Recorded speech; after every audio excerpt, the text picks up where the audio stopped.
नमस्ते. आपलं मंडळ म्हणजे अष्टविनायक ग्रुप, साने गुरुजी वसाहत, कोल्हापूर.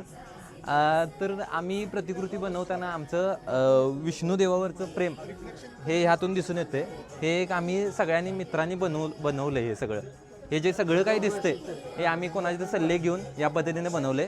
हे एक सगळ्यात आकर्षण म्हणजे हे पहिला दरवाजा आहे. सुरुवातीला आम्ही ही जे कुंड बनवलेला ते गायमुखचा प्रकार करणार होतो, पण आम्हाला नंतर लक्षात आलं की ह्याचं एक प्रतिबिंब ह्यात दिसतंय. मग त्यानंतर ठरवलं की अशा प्रकारे आम्ही गायमुख हा ऑप्शनच कॅन्सल करून टाकला. पद्मनाभ स्वामी मंदिर केरळा येथील जी विष्णू रूपातील मूर्ती आहे त्याच्या प्रतिकृती बनवली, ही गणेश मूर्ती बनवली आणि ही एवढी आकर्षक झाली की म्हणजे आतापासून आम्हाला देणगी म्हणून देत आहे काय हे विचारतात. मग या प्रकारे सगळा हा सेटअप उभा करायला आम्हाला 1-1.5-2 महिने लागले. साने गुरुजी वसाहत, कोल्हापूर, सूर्यवंशी कॉलनी आणि आपलं चिपळूण पंचसंस्था आहे तिथून बॅक साईडला अष्टविनायक ग्रुप.